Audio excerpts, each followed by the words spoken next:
25 लाशें एपिसोड 4। अगर आप हमारे चैनल पर नए हैं तो इसे सब्सक्राइब करना न भूलें। पिछले एपिसोड में देखा कि करीम वह मुखौटा लेकर घर पर आता है, तब से उसके साथ अजीब अजीब घटनाएं होती है। टीवी की स्क्रीन पर उसे 25 लाशें दिखती है। अब आगे।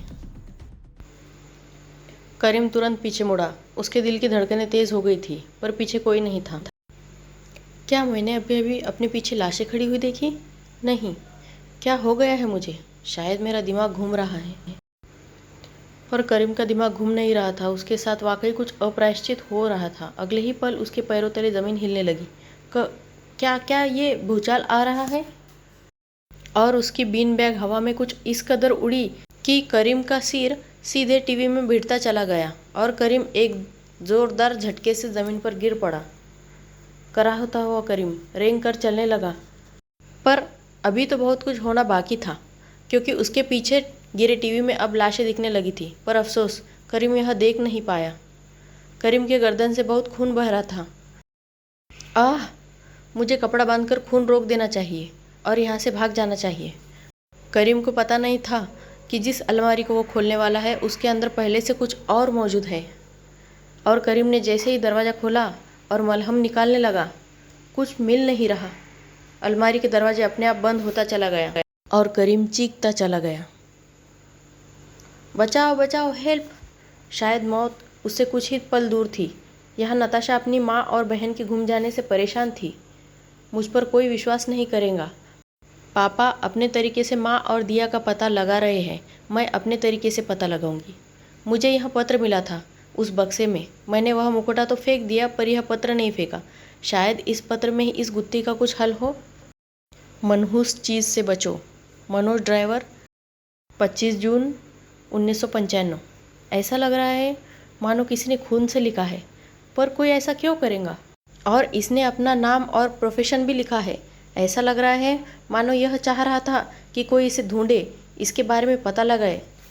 आखिर ऐसा क्या हुआ होगा उसके साथ? कहीं वो भी गायब तो नहीं हुआ था?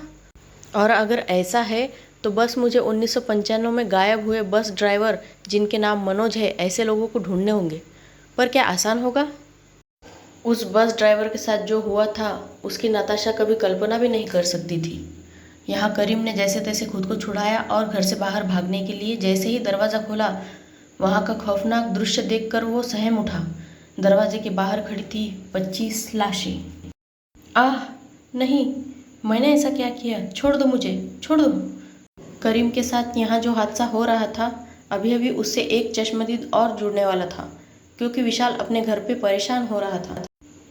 कहीं नताशा को जो मुखौटा मिला था वही तो शापित नहीं है? नताशा इस वक्त शायद ठीक मानसिक स्थिति में नहीं होगी। मुझे किसी और से ये बात डिस्कस करनी चाहिए। करीम से बात करता हूँ। विशाल करीम को कॉल करता है। फ़ोन उठा करीम। एक काम करता हूँ, वीडियो कॉल कर लेता हूँ उसको। यहाँ करीम के चेहरे के हर हिस्से से मानो खून टपक रहा था। रोते हुए उसने अपना फ़ोन चेक किया। विशाल का फ़ोन आ रहा है। शायद यह मेरी मदद कर सके। विशाल, विशाल भाई, तूने बहुत सही टाइम पे कॉल किया। मदद कर मेरी। करीम भाई, ये तेरा इतना खून कैसे निकल रहा है? क्या हुआ? तू घर पर ही है ना? हाँ, मैं वो। करीम भाई रुक, पीछे देख अपने। तेरे पीछे लाशें लटकी हुई सी लग रही है। जैसे ही करीम का ध्यान अपनी स्क्रीन पर पड़ा, उसकी हालत और ख़राब हो गई और उसके हाथों से फ़ोन गिर गया। करीम, करीम! करीम ज़मीन पर गिर पड़ा। उसे पैनिक अटैक आ गया था। खुद को संभालते हुए वो अपने बेडरूम में गया और रोते रोते दरवाज़ा लॉक किया। भगवान बचा लो मुझे। अगर जिंदा बच गया तो आगे से कभी किसी का सोना नहीं चुराऊंगा। करीम एकटक जाके बिस्तर पर लेट गया और यही बिस्तर उसकी आखिरी शैया होने वाली थी। अगले ही पल बिस्तर से हाथ निकलने लगे और 25 लाशें अपना अगला निवाला खींच चुकी थी। थोड़ी देर बाद सब शांत हो गया। रह गई थी तो उसके बैग में पड़ा हुआ सोने का मनहूस मुखौटा। दोस्तों, कहानी बहुत रोमांचक मोड़ पर है। आगे देखते रहिए हमारा अगला एपिसोड।